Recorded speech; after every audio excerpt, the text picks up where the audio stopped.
Hello Jai Hind दोस्तों। So welcome back to the channel. और आज हम जो टॉपिक डिस्कस करने वाले हैं that is your SC ST reservation in your promotion. तो सबसे पहले हम लोग फंडामेंटल डिस्कस करेंगे इसके अंदर। देखिए इसके अंदर जो आर्टिकल इंपॉर्टेंट है दैट इज़ आर्टिकल नंबर 16 जो कि हमारा फंडामेंटल राइट है, जो हमें इक्वालिटी प्रोवाइड करता है आपकी in the field of your opportunity in your public employment. ठीक है जी।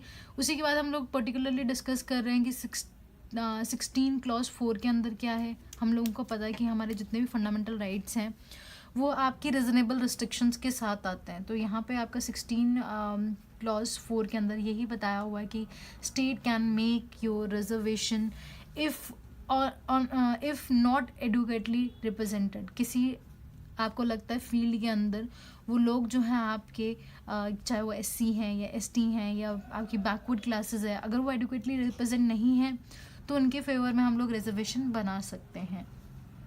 देखिए कॉन्स्टिट्यूशन में हम लोगों की अगर हम लोग बात करें तो शुरू से आपका कभी भी आपका, जैसे कि आपने सुना होगा कि आपके NCVC कभी भी आपके पिक्चर में नहीं थे।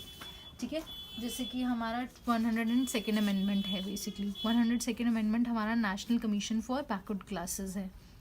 शुरू से हमारे कॉन्स्टिट्यूशन में आर्टिकल नंबर 308 के अंदर ज़रूर हमारा मेंशन है that is your national commission for SC। ठीक है जी। उसके बाद हम लोगों ने धीरे धीरे एनालाइज किया और हम लोगों ने अलग से कमेटी बनाई, अलग से कमीशन बनाई that is national commission for SC ST that is your tribal. और वही हम लोग देखते हैं 102 अमेंडमेंट के अंदर, 102nd अमेंडमेंट के अंदर हम लोगों ने 308B के अंदर national commission for backward classes के लिए हम लोगों ने कमीशन बनाई ताकि ये एडुकेटली रिप्रेजेंट हो। वैसे हम लोग देखते हैं कि प्रोविजंस बहुत सारे थे, बैकवर्ड क्लासेस शुरू से नहीं थी यहाँ पे। सबसे पहले हमारे पास मंडल कमीशन आया था 1992 के अंदर। ठीक है जी, ताकि हम लोग पता करें कि बैकवर्ड जो क्लासेस हैं क्या उनको प्रॉपर रिप्रेजेंटेशन मिल रही है कि नहीं मिल रही है। तो हम लोग देखते हैं कि साथ में आपका इंदिरा साहनी केस आता है हम लोगों का। ये इंदिरा साहनी केस जो है हम लोगों का 3 इम्पॉर्टेंट केसेस हैं जब हम SC ST प्रमोशन के बारे में बात कर रहे हैं। एक तो हमारा इंदिरा साहनी केस है, दूसरा है हमारा Nagaraj versus union of India case, और तीसरा जो हमारा लेटेस्ट में चल रहा है दैट इज़ योर जनाल सिंह केस। तो 1992 के अंदर जो इंदिरा साहनी केस है, बेसिकली यहाँ पे साफ तरीके से ये बोला गया कि कोई रिजर्वेशन हमें प्रमोशन में नहीं देनी चाहिए। जो आपकी रिजर्वेशन है, जैसे कि अब हम कोई भी आपकी पोस्ट के लिए अप्लाई कर रहे हैं तो general category OBC SC ST वहाँ पे रिजर्वेशन रखिए, बट प्रमोशन के आगे कभी भी इनको जो है आप लोग रिप्रेजेंट ना कीजिए।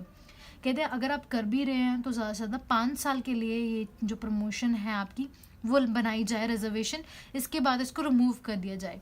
देखिए जो रिजर्वेशन हम लोगों का इशू होता है ये वोट बैंक पॉलिटिक्स के कारण इंट्रोड्यूस करना तो बहुत ईजी होता है, बट इसको हटाना बहुत ज़्यादा मुश्किल होता है।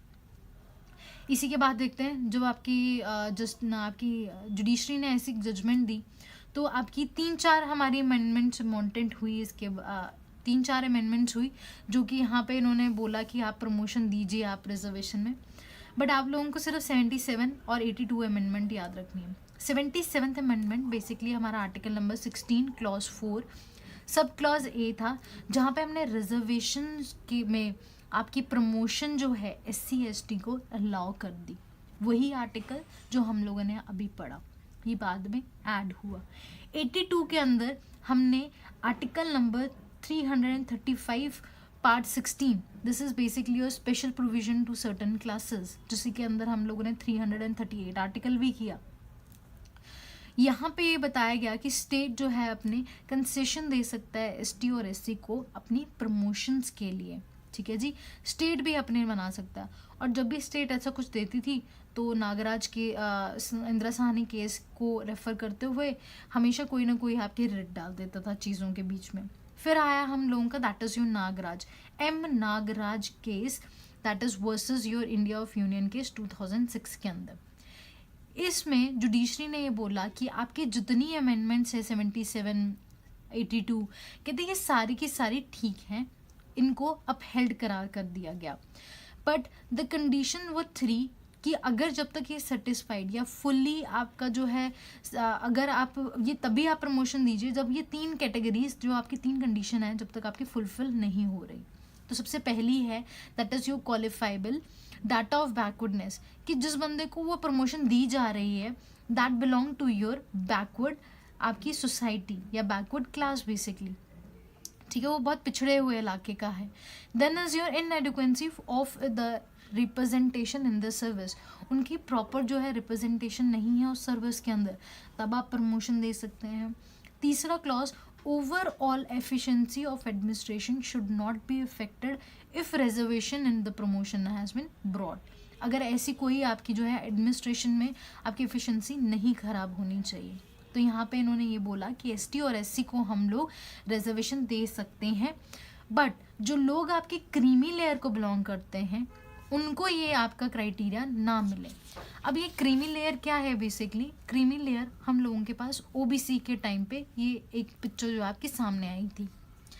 क्रीमी लेयर उन लोगों को माना जाता है जिनकी आपकी जो ईयरली इनकम है, पर ईयर इनकम है, एनुअल इनकम है, वो आपकी कितनी है 8 लाख प्लस है, उनको हम लोग क्रीमी लेयर बोलते हैं। उनको ओपी से सर्टिफिकेट नहीं मिलता। और यहाँ पे यही बोला जा रहा है कि नागराज केस के अंदर कि अगर वो बंदा जो है आपका ऑलरेडी वेल ऑफ फैमिली से है, ठीक है, that is your creamy layer, well of family से है, एससी एसटी को बिलोंग करता है, वेल ऑफ फैमिली से है, उसको रिजर्वेशन ना दी जाए, ठीक है। अब देखिए ये रिजर्वेशन हम लोगों का एजेंडा क्या है, तो कुछ फैक्ट्स हैं जो आप याद रख सकते हैं।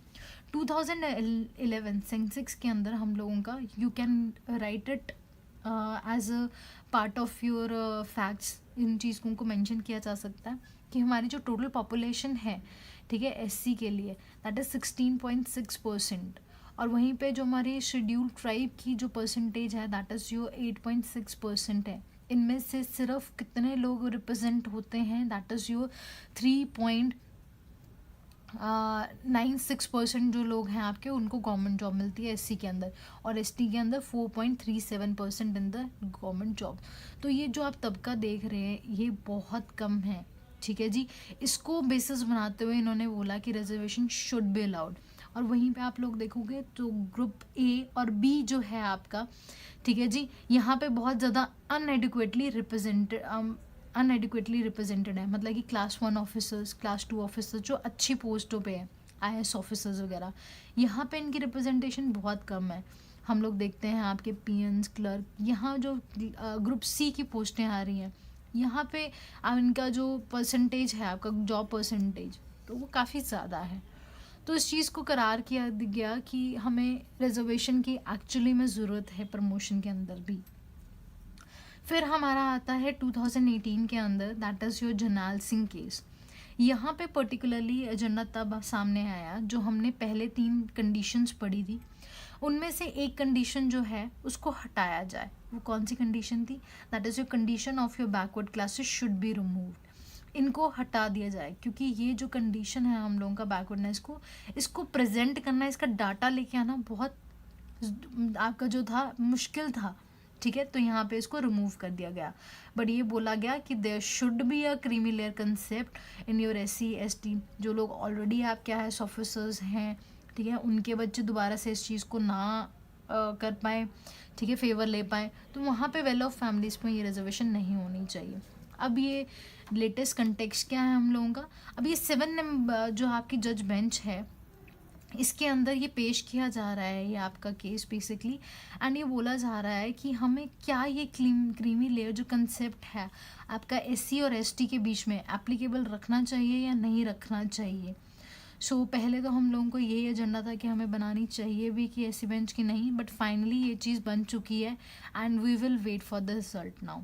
सो this is all for it. I hope आप लोगों को ये चीज़ क्लियर होगी, ठीक है, that is your SC SC promotion and your reservation. Thank you so much, God bless you.